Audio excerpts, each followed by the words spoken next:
Hey guys, I am here in one of the rear projection rooms here at the Longview Church that I've been working at, and I just thought I would show you. That's their old projector, and this is their screen.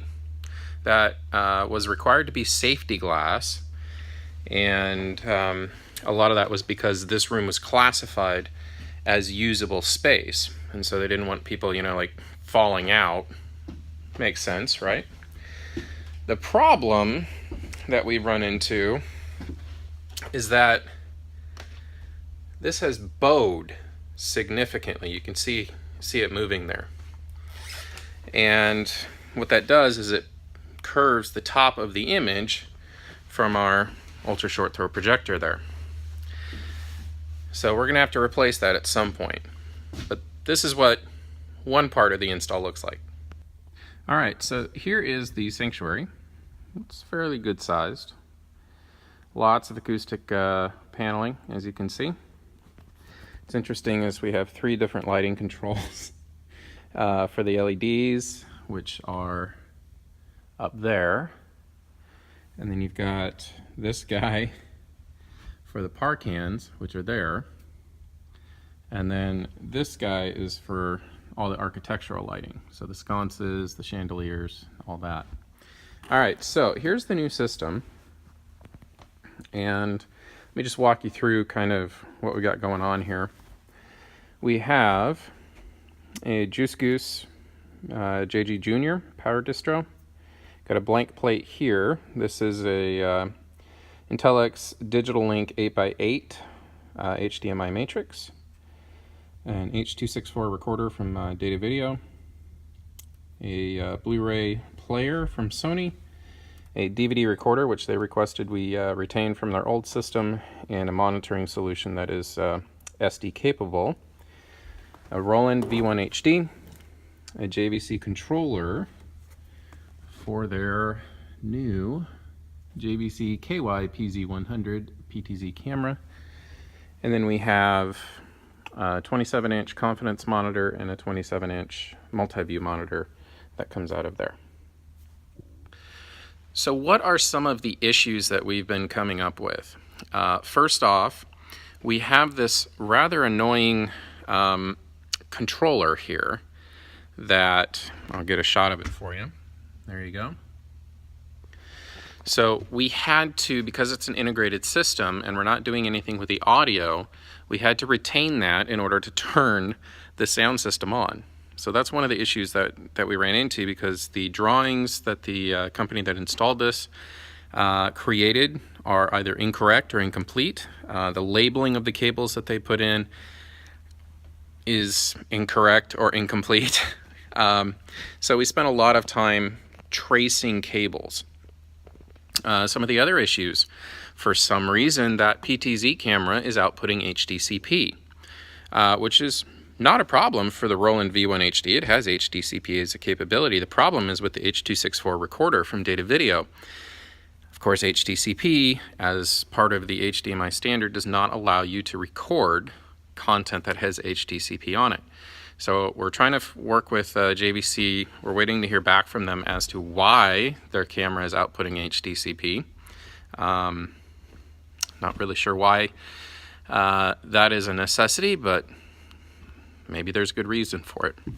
What are the other issues that we're having? We're having a latency issue. So I have been using Ocean Matrix HDMI over IP systems for a couple of years now, and those things are just plain bulletproof. The problem that I've learned on this job, on this project particularly, is that each system introduces 2 frames of latency. So even though the PTZ camera up there is so close, we didn't want to run new cable through the conduit, especially HDMI cables. So they have 3 Cat5 cables up there, so I figured we'd just use that. Problem is that that's 2 frames of latency right there. I have another Ocean Matrix system that is being used to send content from the matrix up to the projectors. So that's another 2 frames. So that's 4 frames just on the camera right there. And then, the projectors themselves might be introducing some latency as well.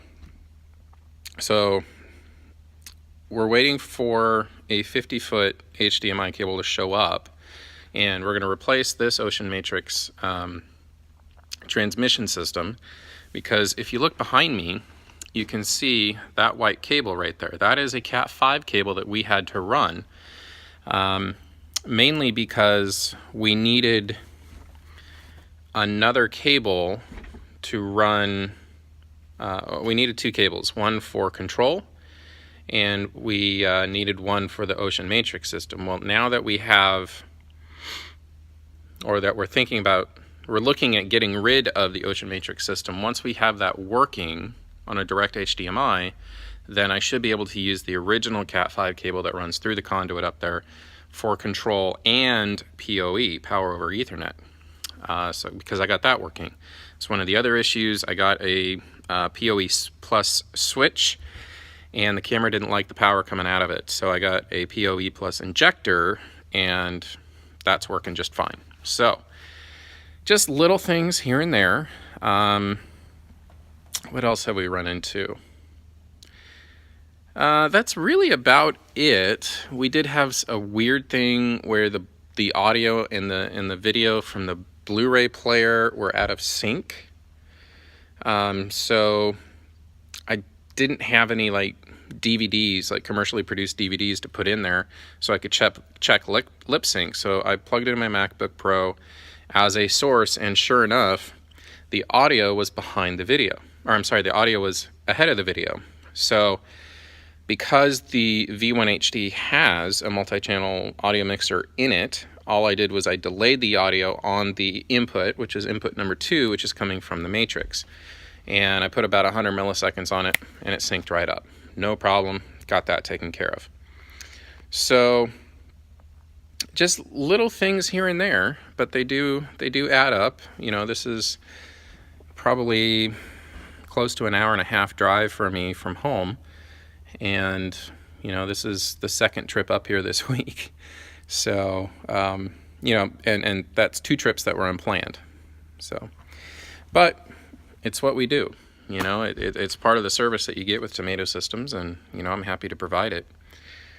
So that is the update here from the Longview First Baptist Church, and compared to what they had, which was largely non-functional, it was close to 10 years old, but that was commercial AV equipment.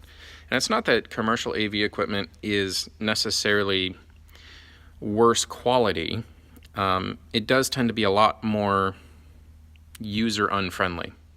And in a church environment with volunteers who are operating the equipment, unless you take them through a fairly comprehensive training, you're just asking for trouble. For example, in order to switch, or in order to send a different signal to the projectors, for example, they had to log into the computer, go into a piece of software, go into the menus, and go in and manually reconfigure it every single time, versus this HDMI 8x8 where they hit 3 buttons when they want to switch it. You hit the input. So for example, you have computer to video switcher input take. That's it. That's your process. It's super simple. Everything's labeled properly now. And it's really easy to train. And once we get this HDCP thing figured out, then this should be a fairly bulletproof system.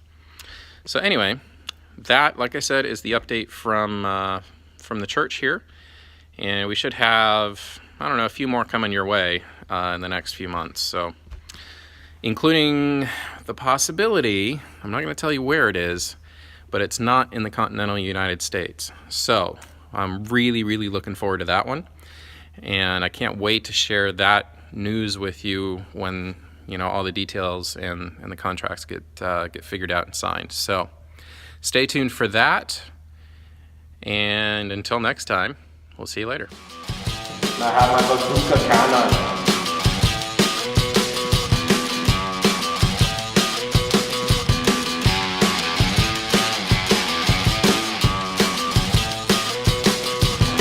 recording audio.